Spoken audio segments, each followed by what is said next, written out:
बिस्मिल्लाहिर्रहमानिर्रहीम। अस्सलाम वालेकुम नाज़रीन, उम्मीद और दुआ करता हूँ कि आप लोग जहाँ जहाँ पर होंगे खैर आफियत से होंगे। नाइन, जहाँ पर पाकिस्तान के अंदर से अच्छी खबरें मुज़ाकरात जैसी आ रही हैं, वहीं पर इंटरनेशनल कम्युनिटी का बढ़ता हुआ प्रेशर, और वो प्रेशर यूरोपियन यूनियन हो जाए, इंग्लैंड हो जाए, उसके बाद अमेरिका हो जाए, हमारे जो रिसेंटली कुछ सिविलियंस को फौजी अदालतों से सजाएं हुई हैं, वो एक इंटरनेशनल इशू बनता जा रहा है। ऑब्वियसली गवर्नमेंट के लिए ये एक बड़ा चैलेंज है। रीज़न कि हमारी इकॉनमी, GSP प्लस स्टेटस, यूरोपीय यूनियन, बाकी ट्रेड ममालिक के साथ हम उस दौर में तो नहीं रहते कि जहां पर हम अकेले ज़िंदगी गुजार लेंगे, और हमें वी डोंट केयर वाला एटीट्यूड जो है वो गवर्नमेंट को किसी सूरत सूट नहीं करता। सॉल्यूशंस क्या है? गवर्नमेंट क्या मुज़ाकरात से गवर्नमेंट मामलात को कूल डाउन करने पे काम कर रही है, या अभी भी मैं ना मानू वाला मामला चलेगा? Reason we all understand that by now. हम तमाम लोग मुत्तफिक हैं एक चीज़ के ऊपर, हम सब जानते हैं एक चीज़ कि ये जितना भी इंटरनेशनल बिल्ड हो रहा है, प्रेशर बिल्ड हो रहा है, इसमें पाकिस्तानी डायस्पोरा और उनकी कम्युनिकेशन बहुत इंटेग्रल पार्ट और बड़ा की रोल प्ले कर रही है। अब ये सारी इंटरनेशनल कम्युनिटी जो है जिन टॉपिक्स को लेकर खड़ी हुई है, पाकिस्तान की अंडरस्टैंडिंग क्या है, पाकिस्तान फर्दर क्या करने जा रहा है, और इन मुज़ाकरात जो रिसेंटली चल रहे हैं, जिनका एक दौर हो चुका है, सेकंड दौर जो है वो 2 जनवरी को है, क्या उससे पाकिस्तान के पॉलिटिकल टेम्परेचर को कुछ कूल डाउन किया जा सकेगा? नाज़रीन, एक तरफ यूरोपियन यूनियन का बढ़ता हुआ प्रेशर, फिर इंग्लैंड का रद्द अमल, उसके बाद अमरीकी रद्द अमल, हमारी फौजी अदालतों से जो सिविलियंस को सजाएं हुई, इन तमाम तर मामलात पे पाकिस्तानी हुकूमत का स्टैंड क्या है? अभी तक कोई सिचुएशन बहुत क्लियर नहीं है, लेकिन सवाल ये पैदा होता है कि क्या इस तमाम रद्द अमल के बावजूद जो हमारा स्टांस है मौजूदा गवर्नमेंट का, क्या उसके ऊपर गवर्नमेंट स्टैंड ले भी सकेगी फर्दर? और फिर उसके बाद हुकूमती मुज़ाकरात, अपोजिशन के साथ एंगेजमेंट का लेवल तो सामने आया, बट इतनी लंबी लंबी तारीखें और जो पहली मुलाकात या सिटिंग हुई उसके अंदर कुछ भी आज सच बड़ी खबर सामने नहीं आ सकी। उसके ऊपर बात करते हैं। फवाद चौधरी साहब हमारे साथ मौजूद है। फवाद साहब, अस्सलाम वालेकुम सर। जी अस्सलाम वालेकुम सर, कैसे मिजाज हैं? खैरियत से हैं आप? बहुत शुक्रिया। फवाद साहब, यके बाद दीगरे यूरोपियन यूनियन, उसके बाद इंग्लैंड, उसके बाद अमेरिका, फौजी अदालतों से सजाएं पाने वाले सिविलियंस के ऊपर रद्द अमल का सिलसिला जारी है। हुकूमत कहाँ खड़ी है? हुकूमत क्या सस्टेन कर सकेगी इस सारे प्रेशर को? देखिए जाके पहली बात तो यह है कि कई महीनों से मैं ये बात कह रहा था कि देखें, पाकिस्तान को मरीख के ऊपर नहीं है। यहाँ पे जो सिचुएशन है वो ये है कि दुनिया आपको देख रही है और दुनिया जो है वो इसके ऊपर रिएक्शन करेगी। और इसीलिए पहले भी मैंने ये कहा था कि इमरान खान का मिलिट्री कोर्ट का ट्रायल जो है वो मुमकिन नहीं होगा, क्योंकि जब ये PTI के ऊपर पाबंदी लगाने का भी मामला आया था तो उस वक्त भी अमेरिका और बरतानिया के जो एम्बेसडर हैं उन्होंने ये वाज़े कन्वे किया था कि अगर इस तरह आप आगे जाएंगे तो हमारे लिए मुश्किल हो जाएगा IMF जैसे प्रोग्राम को जो है वो सपोर्ट करना। जी। और अब भी पाकिस्तान चूंकि सिग्नेटरी है इंटरनेशनल कोवेनेंट्स का, जहां पे फ्री ट्रायल जो है, आपको मालूम ही है कि जो अक़वाम मुत्तहिदा का पैनल है उसने तो जो इमरान खान का सिविल कोर्ट्स में ट्रायल है उसके ऊपर भी रिजर्वेशंस का इजहार किया था। जी, ऐसे ही है। चाहे जाएगा कि वो मिलिट्री ट्रायल्स के ऊपर जो है वो मुतमईन हो जाए, बात करें। देखिए, हम इजराइल नहीं है कि जिसके ऊपर वेस्ट जो है वो आंखें बंद कर लेगा कि कहें कि जो मर्जी होता जाए।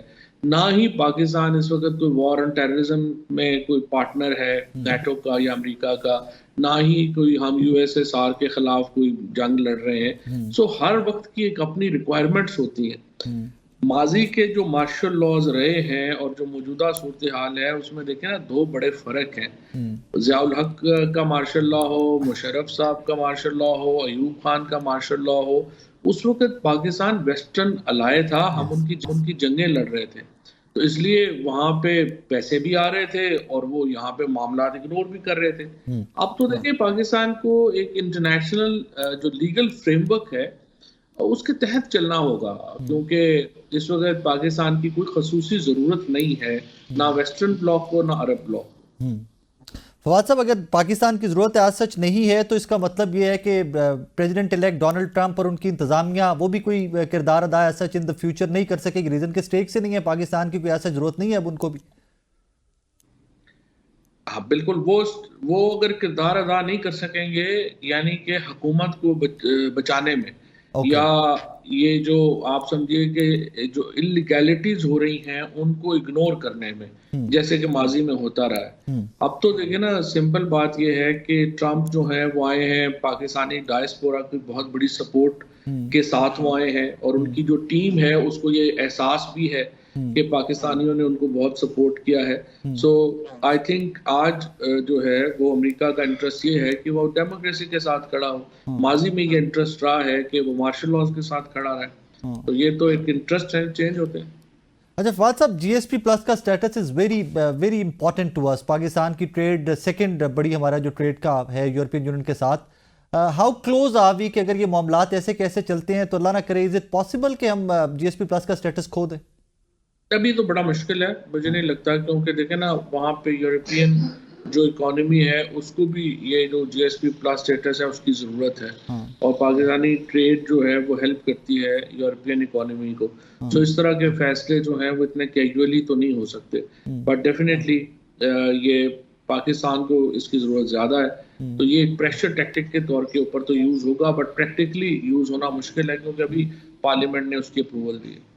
एंड सेकेंडली मुज़ाकरात पे आते हैं।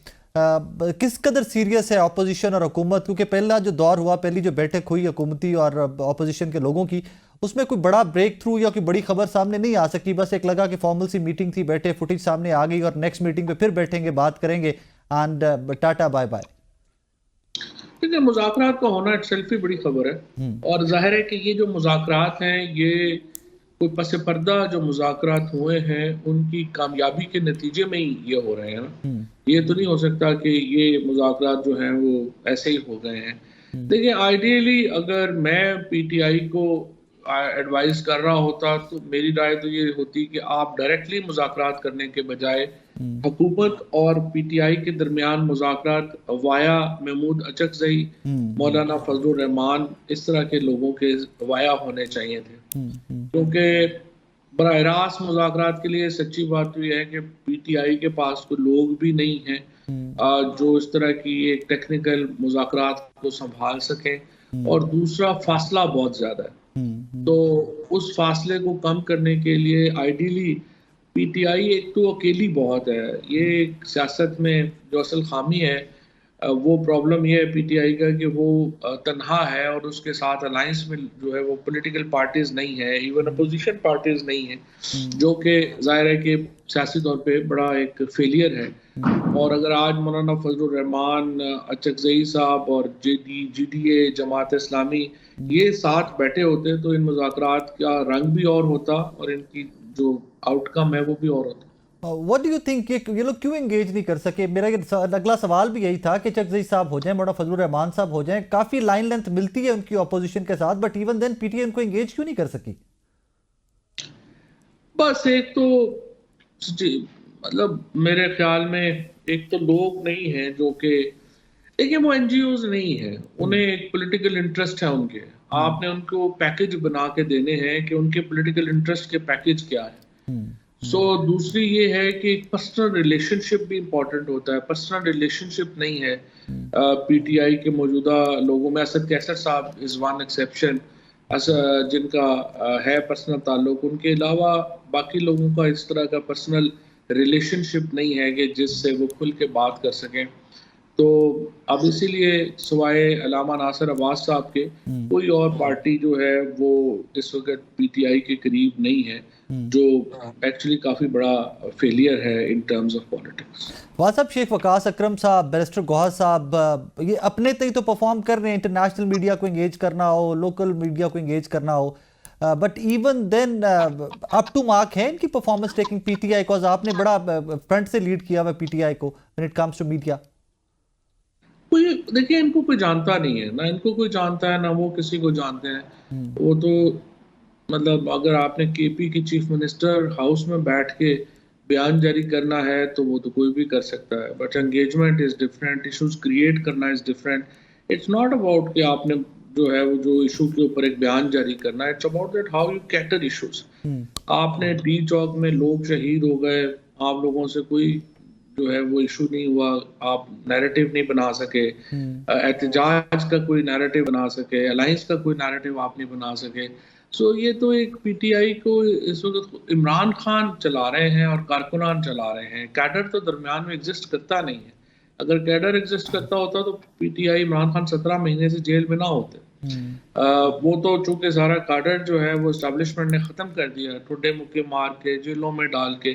तो ये इस वक्त इसमें पीटीआई डजंट एग्जिस्ट। इस वक्त इमरान खान है और कारकुन है, और इसलिए जब इमरान खान रिलीज भी होंगे उनको पार्टी बनाने के लिए भी कुछ अर्सा चाहिए, और उन्हें दोबारा इसको जो है वो बनाना पड़ेगा। अभी रिसेंटली 26 नवंबर के केसेस की समाअत थी और पीटीआई की दस्तयाब लीडरशिप उस समाअत से भी थोड़ा सा गायब रही।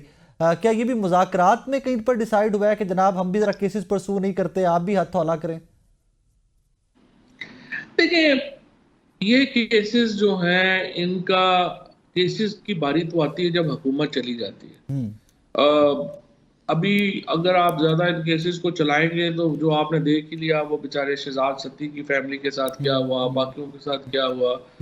ये इस वक्त तो एक फस्तायत का दौर है, बर्बरियत का दौर है, तो उससे लोगों को बचाना भी है। सो पीटीआई की लीडरशिप की सिंबॉलिक इम्पोर्टेंट थी। वहां पे सारे एमएनएस को पहुंचना चाहिए था, सारे एमपीएस को पहुंचना चाहिए था, just to create that narrative, not serious legal issue but to create a political narrative. वो पीटीआई नहीं बना पाई उसके ऊपर। लेकिन जाहिर है कि ये केस तो वापस आएगा जब हुकूमत चली जाएगी, तो ये लोग जो सारे मुलव्वस हैं जाहिर है कि इनके ऊपर ये केस वापस आएगा, इंक्लूडिंग शहबाज शरीफ साहब। सब पे ही आएगा, इसमें क्या शुबा। फवाद साहब, डिजिटल मीडिया को लेके भी ऑल नो दैट कि पाकिस्तान तहरीक-ए-इंसाफ की सबसे बड़ी स्ट्रेंथ थ्रू आउट रही है। इसी के ऊपर मेरे नज़दीक तो 8 फरवरी का इलेक्शन भी डिजिटल मीडिया के ऊपर इमरान खान साहब ने लड़ा है, और यही वजह वो एक प्लेटफॉर्म था जिससे इंतखाबी निशान तक लोगों के घरों में पहुंचे हुए हैं। But at the same time आप रिसेंटली थोड़ा सा क्रिटिसाइज करते हुए दिखाई दिए डिजिटल मीडिया को भी और स्पेसिफिक लोगों को भी कि पाकिस्तान से बाहर बैठकर वो इमरान खान साहब के मफादात का सौदा कर बैठे। किन की बात करते हैं आप? देखिए, पहली बात तो यह है कि हर चीज के इस्तेमाल है, वो पॉजिटिव भी हैं और नेगेटिव भी हैं जी। मैं ये बात कह रहा हूँ कि एक तो देखिए ना, 3 गिरोह हैं जिन्हें मौजूदा जो लड़ाई है एस्टेब्लिशमेंट के इमरान खान की उसमें फायदा पहुंचा है, और 3 है जिनको नुकसान पहुंचा है। अब जिनको फायदा पहुंचा है, सबसे पहले तो नवाज शरीफ, शहबाज शरीफ और मरियम नवाज को पहुंचा है, जो इलेक्शन हार करके हुकूमत कर रहे हैं। दूसरा बड़ा फायदा जो है वो पहुंचा है सेपरेटिस्ट को, जो अलहदगी पसंद जो है उन्होंने अपना नैरेटिव मेन स्ट्रीम कर लिया है।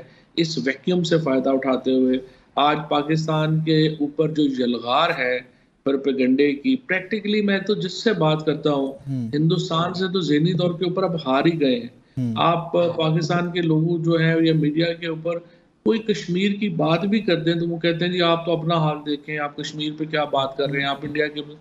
और सेपरेटिस्ट जो हैं वो अपना नैरेटिव यहाँ पे बेच रहे हैं। और तीसरा नैरेटिव बेचा है यूट्यूबर्स को, जो इमरान खान को कुर्बानी का बकरा बना के बाहर बैठे हुए हैं और वो अपनी जो चीजें हैं वो उसको कर रहे हैं। जो नुकसान हुआ है वो पाकिस्तान को हुआ है, शदीद नुकसान हुआ है पाकिस्तान को, जहाँ डिवीजन ऊपर से लेके नीचे तक चली गई है। दूसरा बड़ा नुकसान जो है वो फौज को हुआ है, जहाँ पे इतना बड़ा एक बयानिया उनके खिलाफ और एक बिजनेस बन गया है। फौज के खिलाफ बात करना इज नाउ बिजनेस। और तीसरा बड़ा नुकसान इमरान खान को और हमें पहुंचा है, जो कि 17 जेलें काट रहे हैं, जुल्म सह रहे हैं, केसेस भुगत रहे हैं। सो हम 3 पाकिस्तान, फौज, इमरान खान की कॉस्ट के ऊपर ये जो लोग हैं, सेपरेटिस्ट हैं, यूट्यूबर्स हैं और ये PMLN है, ये फायदा उठा रहे हैं। वहाँ सब 3 नाम जहन में आते हैं जब बड़े यूट्यूबर्स की बात करते हैं जो पाकिस्तान से बाहर बैठे पाकिस्तान के बारे में बात कर रहे हैं। आदिल राजा साहब हैं, हैदर मेहदी साहब हैं और डॉक्टर शहबाज गिल साहब हैं। Do you count doctor Shahbaz Gill as part of them, या उसी सारे, या डॉक्टर मुईद साहब हो गए, वजाद साहब हो गए, ये सारे के सारे एक ही काम कर रहे हैं?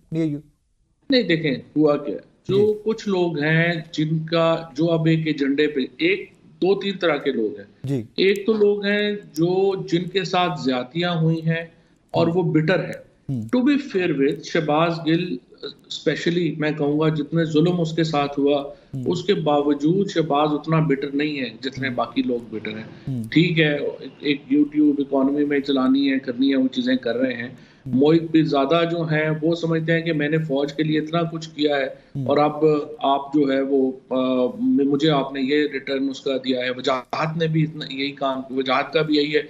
ये लोग हैं जिन्होंने पाकिस्तान के लिए बड़ा काम किया हुआ है, मतलब वजाहत ने, मोहित ने, इन लोगों ने बड़ा काम किया हुआ है। और फिर ये अपनी ज्यादतियों की वजह से जो हुई है इनके साथ वो बेटर है। शहबाज के साथ जो तशद्दुद हुआ है उसकी वजह से वो बेटर है। लेकिन बेशुमार लोग हैं जो हद ही क्रॉस कर गए हैं। मसलन आदिल राजा वगैरह जो हैं, आप देखें ना, हम अपने जो ज्यादतियां हुई हैं, जो मेरे साथ जो जुल्म और ज्यादती हुई है, लेकिन देखें हम शहीदों का मजाक नहीं उड़ा सकते। हम अपने जो लोग एक जो जो पॉलिटिकल इंटरवेंशन है एस्टैब्लिशमेंट की, उसके ऊपर बात करना तो सही है और वो बात क्रिटिसिज्म भी होना चाहिए और इसीलिए हम सारे केस भुगत रहे हैं। लेकिन देखें, जब आप तीरा के शहीदों को तस्वीरें लगा के और शहादतों का मजाक उड़ाएंगे तो फिर हमारी आपके खिलाफ जंग है। ये नहीं हो सकता कि हम अपने जो फौज के शहीद हैं हम उनके साथ ना खड़े हों, हम उनको वैल्यू ना करें, उनके सेक्रीफाइसेस को वैल्यू ना करें। ये तो मुमकिन नहीं है ना। पास साहब, लास्ट क्वेश्चन, अभी जो मुज़ाकरात का दौर या कुछ चीज़ें आगे चलती दिखाई दे रही हैं, एस्टैब्लिशमेंट की आशीर्वाद हासिल है और इससे कुछ निकलता हुआ दिखाई दे रहा है आपको? कोई शुबा नहीं है। मतलब अयाज सादिक साहब, आपके ख्याल में जो 10 लोग एमएनए उनके रात के अंधेरे में उठा के ले गए, वो एएसआई ट्रांसफर नहीं करा सके, तो आप समझ सकते हैं कि वो असेंबली के अंदर ये मुज़ाकरात जो हैं वो करा सकते हैं आशीर्वाद के बगैर। ये जो मुज़ाकरात हैं इनको पूरी सपोर्ट हासिल है और मेरे ख्याल में इनमें आगे चल के अगर टेम्परेचर कम हो गया बेहतरी आएगी। फवाद साहब, thank you very much for time. नाज़रीन, फवाद साहब हमारे साथ मौजूद थे। फवाद साहब हैज़ अग्रीड अपॉन के जनाब इन डेज टू कम इन्हीं मुज़ाकरात से कुछ चीज़ें बेहतर भी हो सकती हैं। एंड आई थिंक हर पाकिस्तानी, हर मुहिब वतन पाकिस्तानी जो वो यही चाहेगा कि पाकिस्तान के मसाइल, इस कौम के मसाइल का सोल्यूशन पॉलिटिशियंस ने ही इवेंचुअली निकालना है और निकालना भी इकट्ठे बैठ कर है। द गुड थिंग इज़ कि इवेंचुअली इकट्ठे बैठ गए। अब दुआ करते हैं और इंतज़ार करते हैं उस वक्त का कि जब कुछ ना कुछ मामलात आगे चलें। वैसे इस्लामाबाद की हवा में है कि अगला वीक जो है, coming week is very important. कोई बड़ा ब्रेक थ्रू या कोई बड़ी positive development in coming days में कुछ ना कुछ हमें देखने को ज़रूर मिल सकता है। एक छोटा सा ब्रेक लेते हैं, मेरे साथ रहिएगा।